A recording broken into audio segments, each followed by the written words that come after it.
Berlin Reuters. The leader of Germany's Social Democrats (SPD) urged his party on Thursday to push for the creation of a United States of Europe, and keep open the option of helping Chancellor Angela Merkel form a new government. Delegates vote during an SPD party convention in Berlin, Germany, December 7, 2017. Reuters. Fabrizio Bench. Germany, Europe's economic powerhouse, has been struggling to build a new government since Merkel's conservative bloc and the SPD shed support in a September election in which the anti-immigrant AfD party surged into parliament. Martin Schulz urged members of the centre-left SPD to be open to Merkel's overtures to renew the coalition that has governed for the past 4 years, saying the party had a responsibility to revive social democracy in Germany. A new, grand coalition, with a reluctant SPD as Merkel's best hope of extending her 12 years in power after talks with two smaller parties failed. "The question isn't grand coalition or no grand coalition," he said, "nor minority government or fresh elections. No, it's about how we exercise our responsibility, including to the next generation." Schulz said the party would only recover if it could offer a clear vision of a Germany and a Europe that worked for their citizens, calling for deeper European integration and a United States of Europe by 2025. "Europe does not always work for its people, rather too often for the big companies," he said. Outside the Congress Hall, youth activists handed out red cards reading, "No Grand Coalition."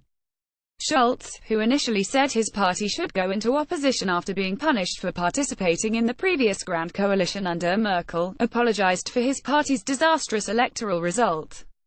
"It's not just this election we lost, but the last 4, he said.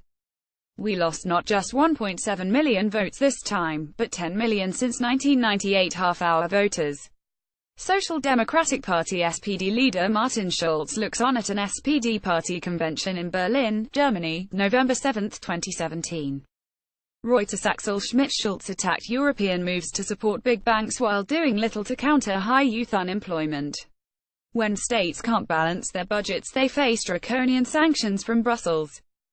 "If we can mobilize billions for bank rescues but have to fight for paltry sums to support jobs for young people, then this is definitely not my Europe."